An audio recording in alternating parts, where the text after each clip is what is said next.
Amém? Eu creio que Deus pode abençoar você hoje, para amanhã você fazer, não é verdade? Eu creio. Bem, vamos compartilhar a palavra da noite. Hoje pela manhã nós pincelamos esta palavra, mas agora à noite eu quero compartilhar ela com você. A palavra desta noite tem por título a primogenitura. Havia uma bênção específica na história, no Antigo Testamento, que era a bênção da primogenitura. E o que é primogenitura? A primogenitura é quando o primeiro filho, o homem, nasce. O pai, se ele tivesse 10 filhos, no final da vida do pai, ele tinha o dever e o direito, ele tinha a oportunidade de colocar a mão sobre a cabeça do filho mais velho e sobre ele declarar uma bênção especial sobre todos os outros, algo que seria destaque na vida daquele filho. Mas de manhã eu comecei dizendo o seguinte, que há uma diferença na atualidade, nesse tempo, há uma diferença entre direito legal e privilégio. A minha vida, a sua vida, ela é regida por direitos estipulados na nossa Constituição, no Código Penal. A nossa vida, ela é regida pelas leis, né? Eu digo a âmbito civil, e você tem direitos, eu tenho direito, nós temos direito. Dá um pouquinho de retorno para mim aqui, por favor. Nós temos direito, mas também nós temos privilégios. O que isso quer dizer? Que além do nosso direito, nós recebemos algumas coisas excedentes ao nosso direito. Às vezes eu e você, nós somos abençoados de um jeito que extrapola o nosso direito, e a gente fica surpreso com aquilo que sobrevém sobre as nossas vidas. Existem coisas que são adquiridas por direito legal, e quando isso acontece, ninguém pode refutar. Quando você faz uma petição, quando você entra, procura um advogado, e entra com esse advogado fazendo uma petição, requerendo um direito seu, quando isso é feito de uma forma ordeira, por alguém qualificado, competente, passa por todo o processo civil, o juiz bate o martelo dizendo, o direito é seu. Depois disso adquirido, é teu o direito. Quem está do seu lado não adianta gritar, não adianta espernear, é teu. Agora algumas coisas são herdadas por privilégio. Por exemplo, Walter ficou rico. Aí ele quer dar a casa na praia dele, né? Vamos ver para quem? Para o Wellington. Aí ele chega para o Wellington, não é você não, o outro. Tá? Você... Chega para o Wellington, eu quero dar uma casa na praia para você. O Wellington pode dizer assim, eu não quero. Você vai dizer isso? Não, tá vendo? Até sacudiu a cabeça rapidinho. Porque o Walter agora pode fazer isso, e é direito do Walter fazer com o dinheiro dele o que ele quiser. Agora, o Wellington, ele recebe uma casa não por direito, mas ele recebe por privilégio. Eu tive o privilégio de ter sido abençoado pelo Walter, e agora eu vou me alegrar com esse privilégio que veio sobre a minha vida. As duas formas são legais, tanto por direito quanto por privilégio. Agora, em ambas as partes acontece uma coisa. Você pode abrir mão de qualquer direito, mesmo que isso seja direito, e você pode abrir mão também de qualquer privilégio, mesmo que seja privilégio e seu por direito. Você pode dizer, olha, eu não quero, é um direito seu. Você vai dizer que não quer? Lógico, não, é meu por direito. Ou dizer, não, eu não quero, já estou bem, já estou feliz, eu volto, agradeço o carinho, entendeu? Pode passar para quem quer a casa na praia? Aí, tem um monte na fila. Só esperando você ser abençoado, amém? Esquece de mim não. E a gente sabe que isso é um dever, é um direito nosso, de receber ou como refutar aquilo que a gente acha que a gente não precisa. Agora, entenda uma coisa, só que depois que você recusa, depois que você refuta, depois que você abre mão da bênção, depois que você diz claramente, eu não quero, você não tem o direito de reivindicar de volta. Depois que você disse, não quero, aí você chega, não, agora eu quero, a pessoa vai dizer, agora você já disse não. Que é isso? Agora nós já registramos e eu não sou mais obrigado a te entregar nada. Você abriu mão do seu direito de forma voluntária. Por isso, não negocie o inegociável. Aquilo que não tem negócio, não tente negociar. Eu quero ler com você um texto da palavra de Deus, que está no livro de Gênesis, no capítulo 25, do versículo 27 ao 34. Gênesis 25, do 27 ao 34.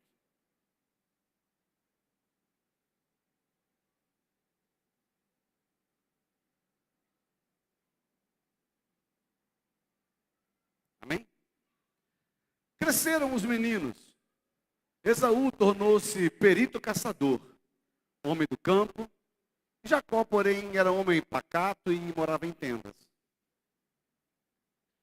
Isaac amava Esaú porque se saboreava de sua caça. Rebeca, porém, amava Jacó. Jacó tinha feito um ensopado quando Esaú, exausto, veio do campo. E lhe disse: por favor, me deixe comer um pouco da coisa vermelha, essa coisa vermelha aí, pois eu estou exausto. Por isso deram-lhe o nome de Edom. Jacó respondeu: primeiro, me venda o seu direito de primogenitura. Ele respondeu: estou morrendo de fome. De que me vale o direito de primogenitura? Então Jacó disse: primeiro jure. Esaú jurou e vendeu o seu direito de primogenitura a Jacó. E Jacó deu a Esaú o pão e o ensopado de lentilhas. Ele comeu e bebeu. Levantou-se e saiu. Assim, Esaú desprezou o seu direito de primogenitura. Deus, eu agradeço, Senhor. Pai amado, eu te agradeço por essa palavra lida. E eu peço, Pai, que se manifeste a tua palavra revelada ao coração da tua igreja. Seus filhos estão aqui, seu povo está aqui. Assim como o Senhor falou no meu coração, assim como o Senhor falou tremendamente pela manhã. Fala, Pai amado, nesta hora ao coração da tua igreja. Em nome de Jesus. Amém e amém. Essa história é uma história muito conhecida. A troca da primogenitura. Esaú e Jacó eram irmãos, gêmeos, e nesse texto mostra Jacó e Esaú negociando um direito. Apesar de serem gêmeos, quem nasce primeiro é Esaú. E logo em seguida, agarrado ao seu calcanhar, vem Jacó. O direito da primogenitura vem sobre quem nasce primeiro. Então estava sendo delegada essa primogenitura, esse direito, a Esaú. Mas a gente percebe que um dia, aqui no texto, Esaú vem do campo muito cansado. Esaú era caçador. Esaú era alguém que trabalhava fora de casa. Ele provia a caça para dentro de casa. O pai dele gostava por causa disso. Jacó era alguém do lar, era alguém da casa, era alguém da proximidade. A mãe de Jacó gostava muito dele. E eles tinham essa afinidade entre os pais. Mas um dia Esaú chega do campo muito cansado e faminto. E o que está acontecendo? Jacó estava preparando um cozido, um cozidão de lentilhas. Esaú chega daquele jeito e diz: olha, eu estou morrendo de fome. Eu imagino o cheiro que estava aquele negócio. Né? Quando a gente está com fome, a gente sabe que o cheiro arrebenta com a gente. Ele chega em casa dizendo: eu estou morrendo de fome, me dá um pouco desse seu cozido. Jacó, ele olha para Esaú e diz o seguinte: se você vender para mim a tua primogenitura, eu te dou um pouco do meu cozido. Eu tenho cozido. Te interessa. Você tem a primogenitura e me interessa. A gente pode fazer uma troca, a gente pode fazer uma barganha. A gente olha isso e em alguns olhos, algumas pessoas ficam até dizendo que naquele momento havia uma ira, havia uma raiva entre eles eram rivais. Cara, eles eram irmãos e até aquele exato momento eles estavam vivendo um ambiente familiar comum. Eu imagino aquela coisa bem descontraída de Esaú chegando em casa dizendo: cara, o dia foi muito cansativo, eu estou cansado, trabalhei bastante, estou morrendo de fome, o que tem para comer? Isso acontece na tua casa? Lógico, em qualquer casa. E ele entra dizendo: olha, o que tem para comer? Olha, me dá um pouco dessa comida sua. Eu imagino Jacó bem descontraído dizendo: vem cá, vamos fazer um negócio. Você tem a fome, eu tenho a comida, você tem a primogenitura, eu tenho a vontade. A gente pode junto fazer essa barganha. Eu imagino Esaú tratando a primogenitura de qualquer maneira, dizendo o seguinte, ó, vamos fazer o seguinte, do que me adianta a primogenitura, que eu só vou usufruir quando o pai morrer, se eu tenho fome agora? Do que adianta eu ter nas minhas mãos um direito que eu só vou poder exercer lá na frente da minha vida, se aquilo que eu desejo está no meu ventre agora? Lógico que eu vou trocar. Eu estou com fome. E Jacó diz, então jura. Diz para quem está perto de você, a tua palavra tem poder. E ele jurou, comeu e desprezou o seu direito legal. Ele jurou, comeu e abriu mão do seu direito legal. Naquele momento aconteceu a troca. E após a troca disse que Esaú foi embora, sem dar muita importância àquele momento. Nesse exato momento ele entrega de forma voluntária um privilégio absurdo. Foi algo que ele fez de livre e espontânea vontade. Ele abre mão de um direito legal de uma forma muito displicente. Eu digo que isso acontece nos dias atuais de um jeito tão sutil, mas acontece. É muita gente abrindo mão de direitos legais, porque não vai usar agora para suprir a necessidade do seu próprio ventre, para suprir o seu desejo do agora. E você abre mão de princípios estabelecidos por causa de necessidades temporárias. O desprezo do seu privilégio fez abrir mão da sua herança profética. Quando Esaú abre mão da sua primogenitura, ele estava abrindo mão do seu futuro. Ele estava abrindo mão de muita coisa. Quem abre mão da sua herança, a gente vai ver agora 5 pontos. Mas quem abre mão da sua herança, abre mão da realeza. Entenda quando eu digo realeza. Jesus ele foi chamado de Rei dos Reis e não Rei dos escravos. Deus nos chamou para governar junto com Ele. Abrir mão da primogenitura, abrir mão desse direito legal, era abrir mão da autoridade delegada a quem governaria a tua casa. Quando um pai diz para um filho, você é primogênito e a bênção vai estar sobre a tua vida, na ausência do pai, quem governa a casa é o primeiro filho. Quando Esaú faz isso com Jacó, ele estava abrindo mão do governo, ele estava abrindo mão da sua realeza. Eu estou dizendo isso para você, porque é interesse de Deus derramar uma bênção similar a essa sobre a minha vida, sobre a tua vida. Deus ele tem te chamado para se levantar nessa terra com uma bênção muito comum, essa bênção que Esaú abriu mão. Há uma bênção da realeza, há um privilégio da realeza sendo reservado para você. Mas quando você abre mão dessa bênção, abre mão desse privilégio, você passa a viver como alguém à mercê de quem governa. Deus te fez para governar. Que é isso, pastor? Mas é muito rei. Sim, a Bíblia diz que ele fez reino e sacerdotes. Deus ele fez você para que o governo dele se estabeleça nessa terra. Porque um primogênito era a representação do pai na sua ausência. A ele era dado o poder de governo sobre as demais pessoas da família, sobre os negócios da sua casa. Sabe por que às vezes a sua casa fica, como diz um dito popular, Deus dará? Sabe por que a tua casa fica uma bagunça? Sabe por que às vezes a tua vida fica uma bagunça? Pode ser que você tenha aberto mão do governo da sua história. Pode ser que você tenha aberto mão do governo da sua vida, da sua casa. O Senhor trouxe você aqui nesta noite para dizer para você, assuma a tua posição. Não negocie princípios estabelecidos. Satanás tem procurado você dia após dia para dizer para você que esse direito não é teu.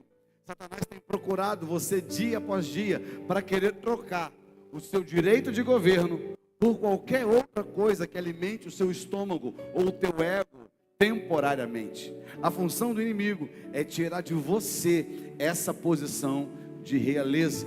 Você veio aqui hoje, o Senhor está te alertando, assuma a sua condição de governo. Deus não te fez escravo, Deus te fez reino e sacerdote. Deus, Ele não te chamou para se subjugar às hostes demoníacas do inferno. Deus te chamou para governar junto com Ele nas regiões celestiais. Agora, quando você abre mão da herança que Deus tem preparado para você, você também abre mão do sacerdócio real. O trabalho principal do sacerdote é representar um grupo de pessoas diante de Deus, estabelecendo a comunhão entre eles, entre Deus e o povo. O sacerdote era um mediador. Esse sacerdócio, na minha casa, na sua casa, é um privilégio que Deus nos dá. De repente você está dizendo, mas o meu marido não se manifesta, ele ainda não é crente? Não. Então quem é o sacerdote da casa? Ou a sacerdotisa da casa? Às vezes as mulheres, elas ficam numa posição muito cômoda, porque o marido não é cristão. Tinha que se levantar um sacerdote aqui em casa, mas Deus te chamou para você se levantar na sua casa, na condição de governo, na condição de intermediar a sua família e Deus. Se o sacerdote se desviou, Deus deseja que um sacerdote de verdade se levante na sua casa. Sacerdote, a função dele era ligar o povo a Deus.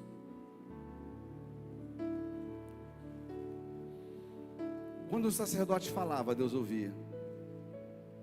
Quando o sacerdote se manifestava em adoração, Deus recebia a adoração do povo. Tem sacerdote na tua casa, amém? Amém? A gente sabe que uma das funções do primogênito era representar a família diante de Deus. Quando o pai botava a mão na cabeça, ele dizia, até aqui eu fiz, mas a partir daqui, é você quem assume. A gente sabe que existe uma geração fugindo de compromisso, porque para exercer a função sacerdotal, tem que ter compromisso. Compromisso com Deus, compromisso com a palavra, compromisso com a verdade. Não negocie este privilégio, não troque esse privilégio por coisas que vão querer alimentar o teu ventre, alimentar o teu ego. O sacerdócio real, ele é inegociável. Uma outra coisa que se derramava sobre a vida do primogênito era a bênção da porção dobrada. Quem quer porção dobrada, diga eu. Bem, havia uma herança para todos os filhos, mas para o primogênito havia a bênção da porção dobrada. O primogênito, ele recebia o dobro que todos os outros filhos. Havia uma bênção estipulada para aquele menino, e essa bênção, ela era derramada pelo pai no ato dessa oração, dessa bênção paternal sobre a vida dos seus filhos. Olha, a gente sabe que na Bíblia aparecem outros exemplos de porção dobrada, não é verdade? Aparece na Bíblia condições de governo que se sucedem. Você vai ver aqui que a Bíblia conta a história de Josué, que teve o seu governo fantástico no meio do povo, levando até a terra prometida, mas José só conseguiu assumir o governo, porque antes ele foi submisso, sujeito à vontade de Deus e à vontade de Moisés. Agora, Eliseu, ele só recebe a porção dobrada de Elias, porque durante a vida de Elias, Eliseu honrou a história de Elias. Antes dos discípulos receberem a promessa de Jesus, que em nome dele, eles fariam coisas maiores, eles honraram a autoridade de Jesus. Eu estou dizendo isso para você, porque existe uma bênção específica para ser derramada sobre a sua vida, e a honra a quem governa, ela precisa ser estabelecida. Às vezes eu e você queremos a bênção de Deus sem honrá-lo. Às vezes eu e você queremos que Deus nos honre sem que você honre ao Senhor em todo o tempo. Você quer ver uma coisa incrível? Lembra que no meio do culto, na hora de dízimos e ofertas, eu falei que eu ia fazer um adendo na minha mensagem sobre aquilo? O ser humano é muito interesseiro. Quando você está passando o maior sufoco, você negocia tudo com Deus. você faz votos. As pessoas, elas fazem promessas, dizem: Senhor, se eu estou desempregado, mas quando eu trabalhar, eu vou ser dizimista fiel. Começa a trabalhar, a primeira coisa que faz é esquecer da promessa que fez para Deus. Eu estou falando aqui com propriedade do que eu estou falando. Você quer ver uma coisa? Em alguns lugares, algumas pessoas dizem: eu gosto muito dessa igreja porque essa igreja não fala de dinheiro. Se bem que hoje a gente falou até demais, mas eu não costumo falar muito sobre isso, porque eu entendo que eu estou diante de cristãos que se tornaram maduros, pessoas que aprenderam a se estabelecer com princípios. Aí a gente começa a quebrar alguns pilares na nossa vida, e a gente quer que Deus estabeleça outros. Não adianta você querer ser santo numa parte e querer exigir de Deus uma coisa, se você não tem uma vida com princípios estabelecidos. Não adianta. Eu estou sendo muito sincero para você. É você querendo porção dobrada, mas nem 10% você entrega. É muita gente querendo pressionar Deus para que as janelas do céu sejam abertas, mas a minha parte, ensinar a minha família o princípio da honra no altar, a gente não faz isso. Eu sei que eu estou falando isso, tem muita gente dizendo: ai, está doendo em mim. Filho, não tem que doer não, tem que te ensinar, porque se você olhar a história bíblica, princípios estabelecidos abrem as janelas dos céus. Eu preciso entender que a minha vida não pode ser norteada apenas por alguns princípios que eu gosto, mas por aquilo que a palavra de Deus diz acerca dos demais princípios. Uma vez eu vi um pastor falando um negócio muito interessante. Ele falou o seguinte: uma pessoa chegou para mim e pediu: pastor, será que o senhor pode orar para que eu prospere? O pastor olhou para ele e falou assim: não, cara, eu não posso. A oração não faz ninguém prosperar, mas a fidelidade a Deus faz. Porque a Bíblia diz: fazei prova de mim. Que não adianta eu orar por você, e se você for fiel, Deus se manifesta fiel. Agora, se você for infiel, cara, você não vai provar da fidelidade de Deus. É princípio, e eu não posso fazer nada contra isso. Conseguiram entender? Eu estou falando a respeito de honra, da bênção da porção dobrada. Todo mundo quer a bênção da porção dobrada, mas você não faz uma entrega nem na metade daquilo que deve ser feito. Às vezes eu e você entregamos a nossa vida no altar de forma parcial. O nosso dia a dia, a nossa devoção, às vezes é parcial. A nossa fé, às vezes é parcial. Eu estou dizendo que, uma vez eu falei um negócio que algumas pessoas se estranharam, mas às vezes na igreja se reúne um grande número de ateus. Como assim, pastor? São pessoas que vão a um culto para ter uma experiência, mas não confiam no Deus da experiência. A gente lança uma palavra profética no culto, você faz as suas orações e tudo termina, e muitos saem duvidando se Deus ouviu ou não, se Deus vai fazer ou não. Diz para quem está perto de você: Deus está neste lugar. O quanto você crê nisso? O quanto você crê nisso? Nessa mensagem de hoje, eu vou te ser muito sincero, quem ia pregar hoje era o pastor Emanuel, lá de Abu Dhabi. Só que houve um problema com o voo dele, e ele não pôde estar aqui hoje. E na hora meu coração tremeu, e eu fui orar, e na hora o Senhor falou ao meu coração: eu tenho uma palavra para você nesse domingo, e já te dei tem 2 semanas. O Senhor tinha me dado essa palavra há 2 semanas já. E eu creio num Deus que governa o tempo, governa todas as coisas. E se hoje você está aqui se assentando neste lugar para ouvir esta palavra, o Senhor está te chamando para não negociar princípios estabelecidos. O Senhor está te chamando para centralidade de governo. O Senhor está chamando você para conhecer e assumir o seu direito legal, para que a tua vida possa ir bem.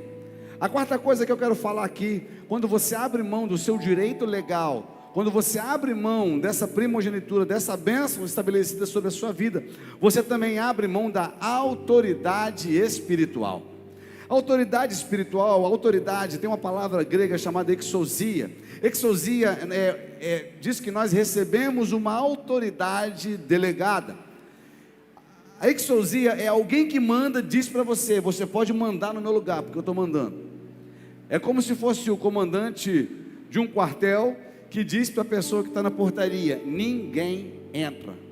E às vezes está lá um soldadinho na portaria, e chega lá um capitão dizendo: eu vou entrar. O soldado: não, mas eu sou capitão. E ele vai dizer: mas o comandante me colocou aqui, e ele falou que ninguém entra, então ninguém entra.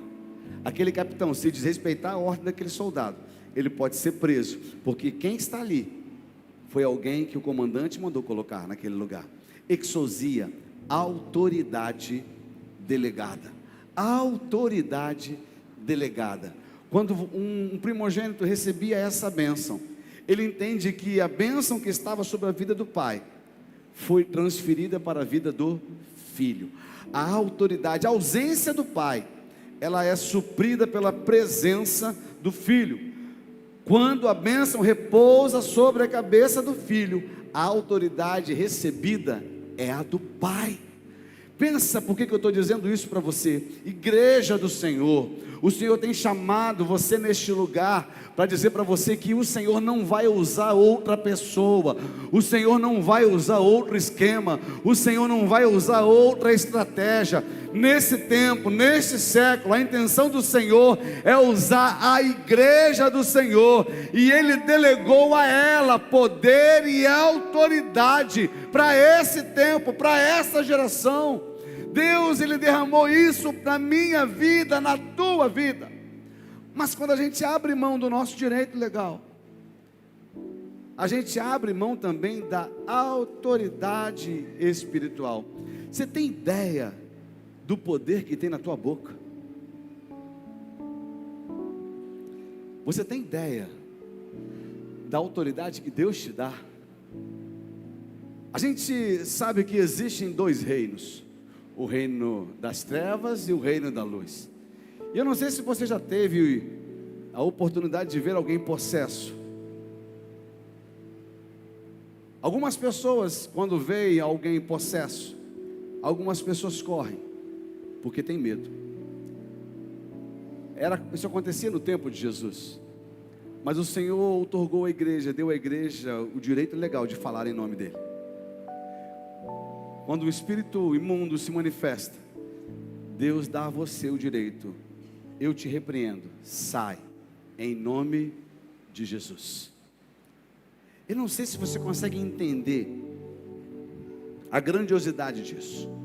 Na Bíblia conta a história de Elias, que estava andando no meio do povo, e o povo estava sendo assolado por Jezabel, por Acabe, e Elias, ele indignado com tudo que estava acontecendo, ele diz o seguinte: olha, sob a minha palavra, não vai chover.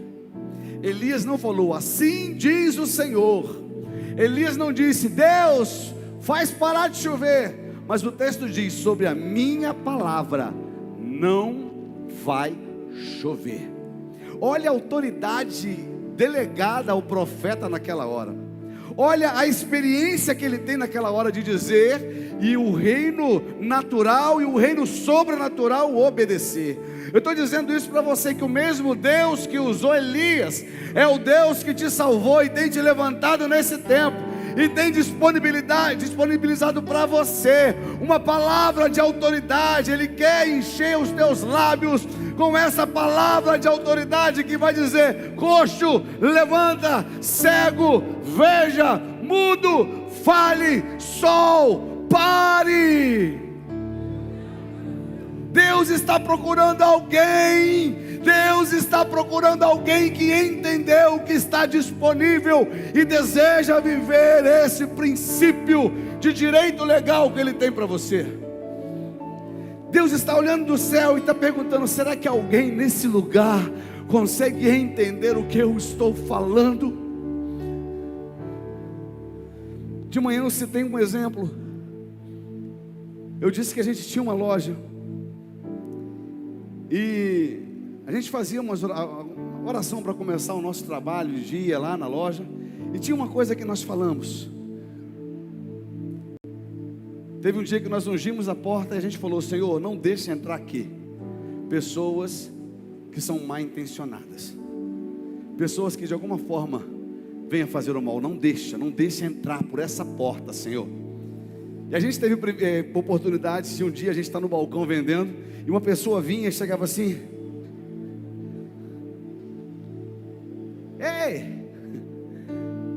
tem aquele CD assim? Aí eu falava, tem, não quer entrar? Aí a pessoa, não, tá de boa aqui, tá de boa. Você tem? Eu falei, tenho. Você não quer entrar? Não, você tem? Tenho. Traz para mim. A gente já sabia o que estava acontecendo. A gente já pegava o CD, botava na bolsinha, chegava na porta e falava, é tanto. A pessoa pagava na porta e ia embora. Tinha gente que não conseguia entrar naquele lugar. Teve uma vez que, cadê o Marquinhos? Marquinhos vai se lembrar disso.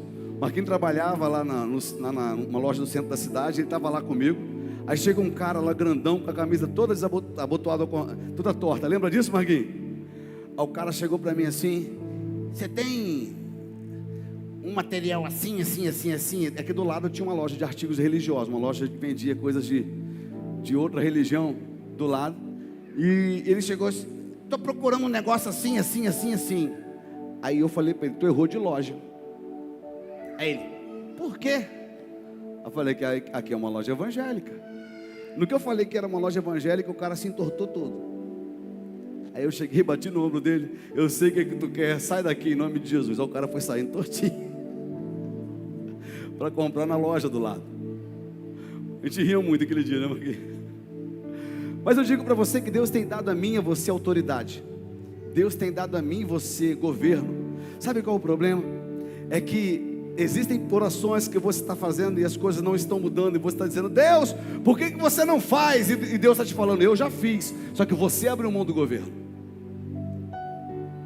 Mas Deus, por que está vindo esse mal sobre a minha vida? O inferno se levantou contra mim. O inferno só se levantou contra você porque você abriu porta para o inferno. Ah, pastor, eu já orei e o demônio não saiu porque tu virou parceiro dele, está dividindo a mesa com ele. E quando eu falo de dividir a mesa, eu não estou falando de bebida não, porque de repente você é tão linguarudo que está conversando fofoca da vida dos outros na sua mesa com Satanás. Não é só quem bebe não, mas quem fala mal dos outros também convida ele para a mesa. Que isso, pastor? Uma das traduções da palavra diabo, do latim é diabolo, que a tradução é o significado é aquele que divide, é aquele que atravessa, é aquele que corta no meio. 6 coisas o Senhor detesta, mas a 7ª ele abomina. Se você for ler esse texto, você vai começar a perceber que a 7ª é aquele que semeia contenda entre os irmãos. Querido, se essa é a tua prática, você já perdeu autoridade espiritual há muito tempo. Se essa é a tua prática, você já perdeu a sua primogenitura há muito tempo. A realeza, a porção dobrada, o sacerdócio não fazem mais parte da sua vida. Oração, então, que autoridade você tem para orar se o princípio foi quebrado? Que autoridade você tem para governar se o princípio foi quebrado? A autoridade delegada faz com que quem a recebe tenha o mesmo poder de quem lhe confiou a autoridade. Cara, quando você entende isso, você vai entender que aquilo que Deus entregou para você flui dele. Aquilo que Deus confiou para você vem dele, não vem de você. Aí você olha para algumas pessoas dizendo, cara, eu acho lindo aquele homem pregando. Eu acho lindo quando aquele homem fala para alguém ser curado e a pessoa é curada na hora. Eu acho lindo quando aquela mulher ela vem pregar e ela fala e o céu se abre. Você está achando lindo algo que está disponível para você. Está disponível para você. Mas Deus, Ele só vai derramar isso sobre a minha vida, sobre a tua vida, se a gente conseguir entender quais são os direitos legais que nós temos e andar debaixo dessa honra, dessa autoridade. E por último, espírito profético. Pode passar o slide. Sobre o primogênito repousava a autoridade da bênção. Quando o pai delega para ele essa autoridade, ele estava dizendo, daqui para frente é você quem abençoa. Há um espírito profético que foi gerado em Deus e que repousa sobre nós, repousa sobre a sua vida.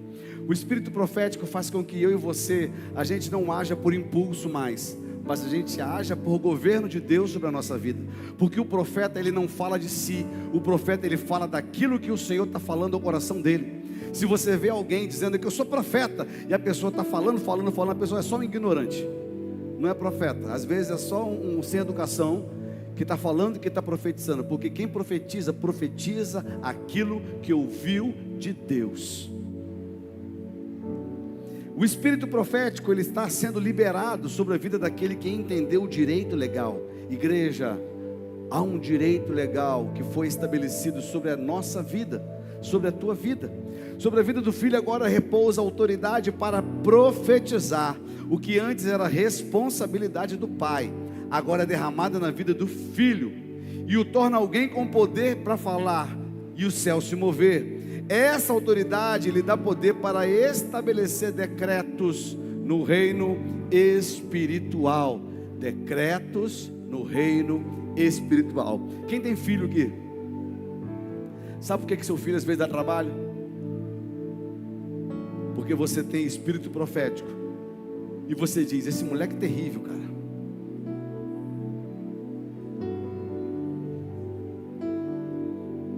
Esse moleque é uma praga. O que você está fazendo? Autoridade profética. Experimenta.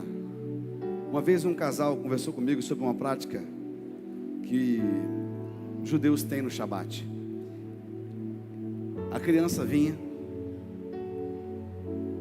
Davi, você consegue vir aqui? Vem cá.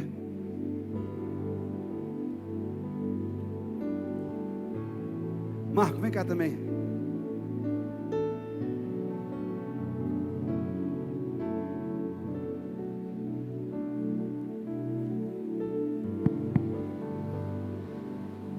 Na sexta-feira, no Shabat, o pai ele se aproximava perto do filho, para ele poder dizer para o filho aquilo que ele é. Pode não ser o momento, mas a autoridade do espírito profético sobre a vida do pai vai dizer no futuro quem o filho vai ser. Agora é, mas ainda não. Mas o pai tem esse direito. Então o pai, ele falava para o filho, só que ele não falava nessa posição, porque nessa posição o filho olhava para cima e o pai olhava para baixo.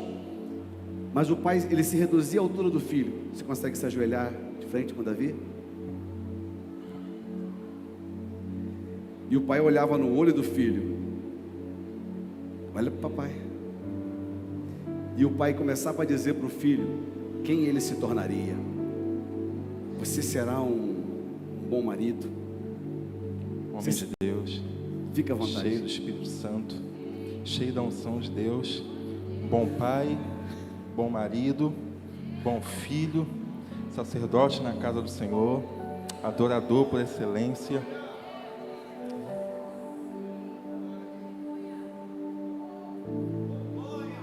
Cheio do Espírito Santo. Cheio do Espírito Santo.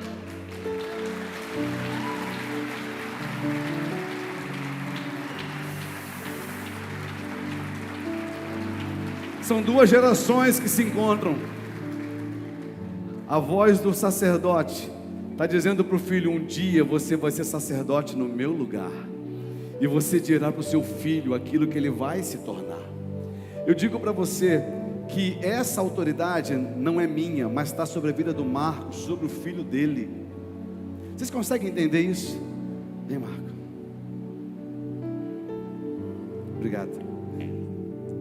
Beleza? Bate aqui. Desce com o paizão.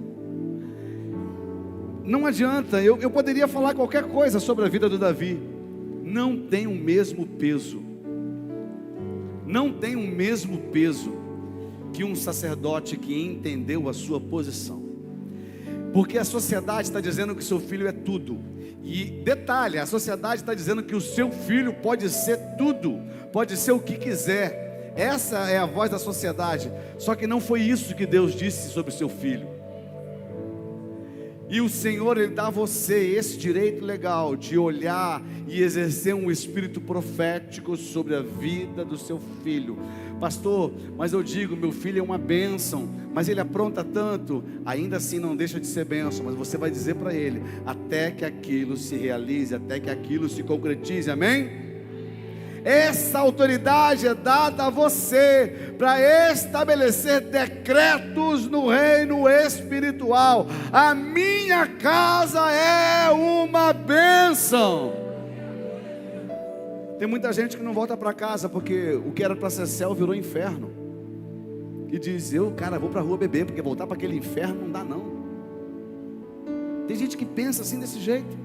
O seu trabalho não dá certo, porque você já saiu de casa, você já diz, aquela droga de lugar, estou cansado daquele lugar. O que vai acontecer? Você vai cansar quando chegar.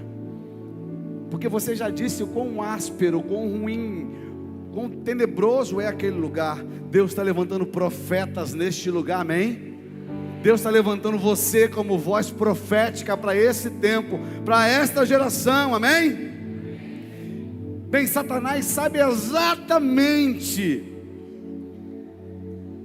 quem você vai se tornar se você assumir a tua posição de filho.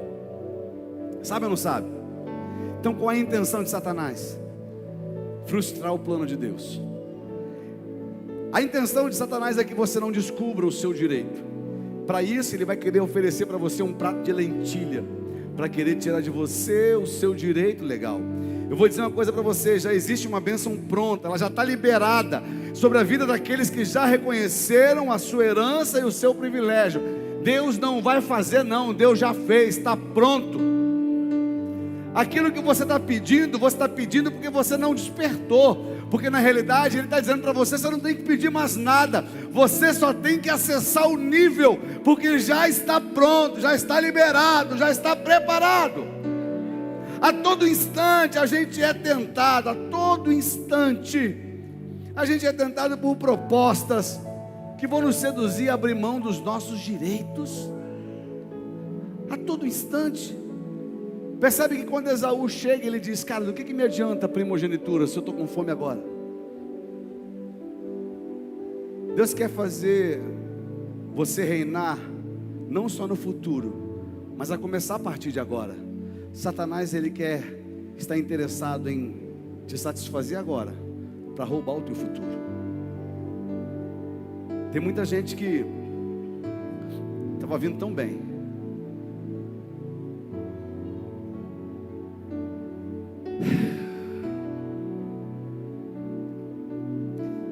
tem muita gente que estava num caminho tão excelente, e no caminho Satanás preparou uma mesa. E essa mesa não foi para você morrer, mas foi só para você atrasar o passo. E tem gente que vem à igreja, mas diz, pô cara, sabe, eu estou esfriando, porque o teu passo está atrasado. Quando tudo está acontecendo, só acontece contigo depois. Ou às vezes nem acontece, porque aconteceu lá na frente, e você está tão para trás, que você está desmotivado até de caminhar. E você saiu de casa hoje dizendo, hoje eu vou na igreja, se Deus não falar comigo, se lascou. Deus está falando contigo desde o começo do culto, e está dizendo para você, não negocie princípios estabelecidos, não negocie o seu direito legal, não troque a sua primogenitura. Imagina só, presta atenção, imagine se um rei usa a sua palavra de autoridade sobre um escravo, e um escravo não obedece. Por que esse escravo não obedeceu ao rei? Porque esse rei perdeu a sua palavra de autoridade. Eu estou dizendo isso para você, porque alguns dizem ser igreja, mas tem muita gente que já perdeu a condição de governo. A vida está uma bagunça. Quando eu digo a vida está uma bagunça, não é só do lado de fora não, aqui dentro está uma bagunça. E o Senhor chamou você primeiro para organizar a tua vida. A gente quer organizar o mundo, mas a gente não organiza as nossas ideias. Não adianta querer ser filho com mentalidade de escravo. Não adianta querer ser filho sem entender o que é bênção legal sobre a tua vida. O Senhor trouxe você aqui hoje para dizer para você: já está liberado, e lá no futuro você não pode dizer que eu não avisei.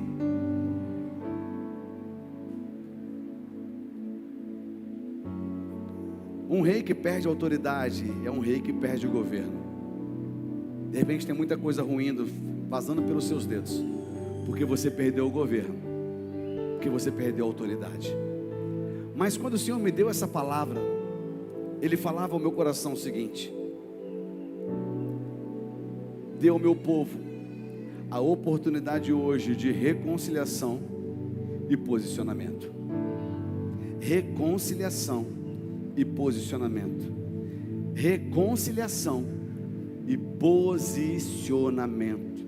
Eu fico imaginando, pensa só, imagine se essa igreja inteira fosse totalmente sarada e descobrisse o tamanho da autoridade delegada a ela.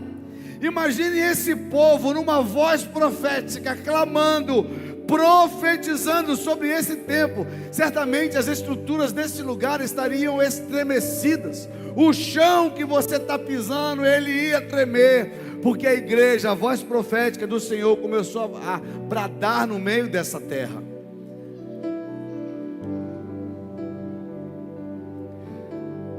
Eu creio que é chegado um tempo dessa voz ecoar nessa cidade com autoridade. Deus não quer usar outro, não, Deus quer usar a tua vida. Deus não quer levantar outro, não, Deus quer levantar você. De repente você está dizendo: pastor, mas eu estou tão frio. Filho, o fato de você estar frio não significa que você está morto. Ainda existe um fogo no teu coração. Pode ser que o sacerdote não tirou a cinza, mas debaixo dessa cinza, ainda existe uma esperança deste coração voltar a queimar.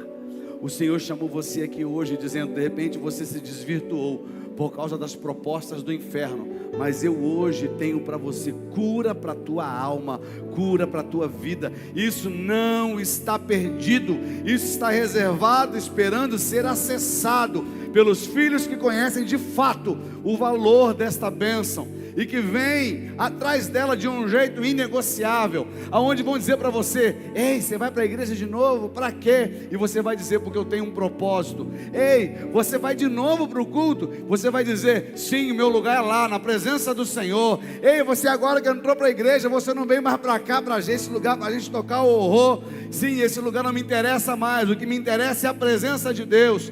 Eu sei que Deus está sacudindo você para voltar para a centralidade do teu direito legal. Satanás vai querer desvirtuar você a todo custo, mas Deus está chamando você de volta para debaixo da mão dele. A mão dele está estendida para derramar sobre você a bênção proposta. Hoje o Senhor reservou esse tempo de reconciliação